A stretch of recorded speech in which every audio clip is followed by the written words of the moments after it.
आप सभी बहुत बधाई के पात्र हैं। जिस तरह से आपकी एक्टिविटीज देखने को मिलती है समाज सोसाइटी में, काफी प्रशंसनीय है। तो आज जो पर्यावरण दिवस है, इस उपलक्ष्य पे आपको पर्यावरण पर्यावरण दिवस की भी हार्दिक शुभकामनाएं। और बहुत ही आपका ये अच्छा प्रयास है, क्योंकि पर्यावरण पे हमें अवेयर होने की आवश्यकता है। जिस प्रकार से ग्लोबल वार्मिंग या बहुत सारे फैक्टर्स जो मतलब बहुत सारे फैक्टर्स जो इन्फ्लुएंस कर रहे हैं ग्लोबल वार्मिंग को, तो हमें अपने एनवायरनमेंट के प्रति जागरूक होने की आवश्यकता है। तो आप सभी जागरूक रहें, पर्यावरण से जुड़े मसलों पर पर्यावरण का ध्यान रखें। पर्यावरण सिर्फ पेड़ पौधे लगाना ही पर्यावरण नहीं है, हमें आसपास की साफ सफाई पर भी ध्यान देना चाहिए। जैसे हमारा ये पॉलिथीन का कचरा है, ये हमारे पर्यावरण को काफी नुकसान पहुंचाता है, क्योंकि हिमाचल बिल्कुल एक ग्रीनरी जैसे हमारे चारों तरफ रहती है, तो प्लास्टिक के कचरे से भी बहुत ज्यादा पर्यावरण को नुकसान होता है। दूसरा है हम कितना अवेयर होते हैं अपने जंगलों के प्रति, क्योंकि देखो आजकल भी फायर सीजन चला है। फॉरेस्ट डिपार्टमेंट में जिस तरह से हमारे जंगलों में आग लग रही है, तो हमें अपने जंगलों को भी बचाना है, हमें नई प्लांटेशन करनी है। इस संबंध में मैं आपको थोड़ा सा जानकारी देना चाहूंगा। एक हमारी जागृति फाउंडेशन बल्दिया में बनी है। तो हमने 2015 में एक मूवमेंट शुरू किया था। हमने काफी जगह सफाई अभियान, बल्दिया सिटी आप देखते होंगे, उसके आसपास काफी पॉल्यूशन रहता था, काफी कचरा था। तो हमने उस जगह को साफ किया। सधोड़ा आपको पता है, वहां पर बहुत सारा कचरा स्थानीय होटल के लोग जो है वो फेंकते थे। तो हमने वो भी सफाई की, और आसपास और भी मशोबरा के आसपास भी हमने सफाई की। पर कई बार समस्या ये होती है कि भी हम सफाई करते रहें और कोई अन्य व्यक्ति उस स्थान को दोबारा से वहां कचरा डालता रहे। तो हमें पर्यावरण का ध्यान तो रखना ही है, पर जो लोग पर्यावरण को नुकसान पहुंचाते हैं उनसे लड़ना भी जरूरी है। तो उस संबंध में 2015 में मैंने माननीय उच्च न्यायालय में एक पीआईएल लगाई थी। तो मेरी वो पीएल पे अमल हुआ, कोर्ट ने एक्सेप्ट की, और आसपास के जितने भी होटल्स हैं उनको नोटिस इशू हुए थे।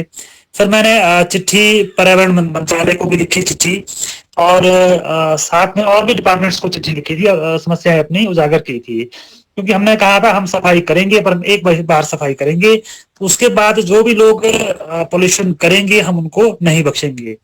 तो बहुत सारी जगह हमारे उससे साफ सुथरी हुई, पर फिर भी कुछ समय बाद फिर देखने को मिलता है कि फिर कचरा हमें देखने को मिलता है। तो एक तो हम अपने हैबिट में सुधार लाएं। हम जब भी कभी गाड़ी में ट्रेवल करते हैं, बस में ट्रेवल करते हैं, कोई चिप्स कुरकुरा खाते हैं, तो हम हमेशा ध्यान रखें कि वो पैकेट्स आप अपने जेब पॉकेट में रखें। जब भी कभी घूमने जाएं, किसी ट्रैक पे जाएं, तो जो भी आप अपने साथ खाने पीने की टेबल ले जाएं, वो प्लास्टिक की बोतल हो या कुरकुरे चिप्स का पैकेट हो, तो वो अपने साथ लाए। तो ये हैबिट हमें केवल अपने अंदर ही नहीं, अपनी नई जनरेशन के अंदर भी डेवलप करनी है। तो एक तो इस बात का हम सभी को ध्यान रखना है कि भी इस तरह से हम कचरा पर्यावरण में ना फैलाएं। और दूसरा, हम सफाई अभियान स्टार्ट कर सकते हैं। आसपास की जगह जो आपको पॉल्यूटेड लगती है, वहां सफाई अभियान शुरू कर सकते हैं। वो पर ये ध्यान है कि हम एक बार सफाई करने के बाद यदि फिर उस जगह पे पॉल्यूशन पाया जाता है, तो आप पंचायत प्रधान को भी चिट्ठी लिखकर अवगत करवा सकते हैं, और पंचायत से भी रेजोल्यूशन पास कर सकते हैं किसी भी तरह का कि भी इस जगह को पॉल्यूटेड ना किया जाए, और जो हमारा कचरा होता है उसका समाधान। और फिर उसके बाद जो दूसरी बात आती है वो है हमारा जितने भी हमारे टेम्पल्स है, जैसे शाली टेम्पल की आपको बात बताएं, तो हमारे कुछ दोस्त शाली टेम्पल कुछ साल 2015 की बात है, ये जागृति फाउंडेशन के कुछ लोग गए थे, तो वहां बहुत सारा कचरा पड़ा था। बॉटल्स थी, प्लास्टिक की बोतल थी, शीशे की बोटल्स थी, और कुरकुरे चिप्स के पैकेट थे। फिर काफी सफाई भी की, परंतु कितना सफाई करेंगे। सबसे अहम बात है, हमें अपने हैबिट में चेंज लाना है और नई जनरेशन को मोटिवेट करना है। यदि कोई भी आपको प्लास्टिक का कचरा फेंकते हुए दिखे, तो आप उसे रोकें। भले ही आप अपने जेब में पॉकेट में उसे डालें, अपने बैग में उसे डालें, पर इस तरह से किसी भी, क्योंकि जितने भी फॉरेस्ट है ये हमारे अपनी प्रॉपर्टी है, हम समाज की प्रॉपर्टी है, तो इसे हम किसी भी तरह से पोल्यूटेड ना करें। तो ये भी ध्यान हम लोग, हम सभी को हम ये ध्यान रखना है। और फिर बात आती है वृक्षारोपण की और वृक्ष जंगल बचाने की। तो आजकल जिस तरह से जंगलों में आग लग रही है, तो हमें इस पे भी ध्यान देना है कि भी हमारे कम से कम जंगल डैमेज हो और वृक्षारोपण हम करें। हर बार हम वन महोत्सव मनाएं, परंतु वन महोत्सव के साथ साथ हम ये भी ध्यान रखें कि उस जगह पर कोई भी आदमी दोबारा से आग ना लगाए, और उन पौधों की देखभाल करना भी हमारी जिम्मेवारी है। एक प्लांटेशन अगर हम प्रोग्राम रखते हैं तो उसमें काफी खर्चा आ जाता है, और यदि हम उन्हें नहीं बचा सकते हैं तो हमारा प्लांटेशन करने का भी पर्पस सॉल्व नहीं होता है। तो हम जैसे अब प्रोफेसर अजय श्रीवास्तव जी भी जुड़े हैं, 2000 शायद 16 या 17 के आसपास हमने बल्दिया के पास एक कैंप लगाया था। आज हमारे साथ फॉरेस्ट गार्ड गीता जी भी जुड़े हैं। तो कुछ कुछ टाइम पहले वहां आग लग गई थी, कुछ झाड़ियां वहां आसपास थी, तो कुछ लोगों ने वहां शायद वो जलाने के लिए आग लगाई। मुझे जैसे ही पता लगा, मैंने एकदम से फोन किया, फिर वो आग बुझा दी गई, क्योंकि हम लोगों ने वहां पर प्लांटेशन की थी। तो हजारों रुपया हमारा फाउंडेशन का और साथ ही साथ फॉरेस्ट डिपार्टमेंट का लगा था, गवर्नमेंट का लगा था। तो हमें जितने भी हमारे प्लांटेशन करते हैं, हमें वो उनको भी बचाना है। और एक कंसेप्ट जो मैं खुद भी महसूस कर रहा हूं, इस बार मैंने फॉरेस्ट डिपार्टमेंट से भी शेयर किया है। हमारे जितनी सड़कें हैं, सड़कों के साथ हम वृक्षारोपण करें।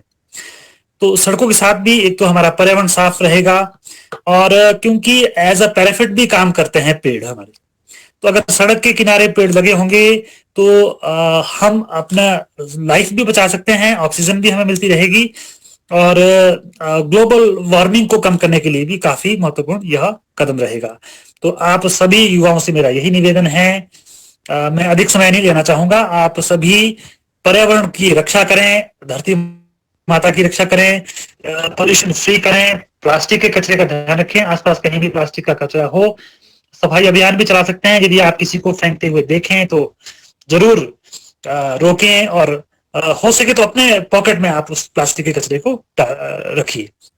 और साथ में जो हमारे जो क्योंकि मेरा अपना भी जहां मेरा घर है, गांव है, उसके आसपास के 7-8 किलोमीटर के एरिया में मेरा प्लांटेशन का और कुछ फ्लावर्स लगाने का मैंने प्लानिंग की है। तो आप भी अपने आसपास प्लानिंग कर सकते हैं, फॉरेस्ट डिपार्टमेंट आपकी हेल्प करेगा, और हमसे भी जो बन पाएगा हम भी उस हेल्प के लिए तैयार है। तो मैं इस आयोजन के लिए युवक मंडल, आपका जो गुम्मा का युवक मंडल है, नोटिखट गुम्मा, आप सभी का हार्दिक धन्यवाद करता हूं, मुझे यहाँ अपनी बात रखने के लिए भी और बुलाने के लिए, और साथ में सभी विद्वत जनों का बहुत बहुत धन्यवाद।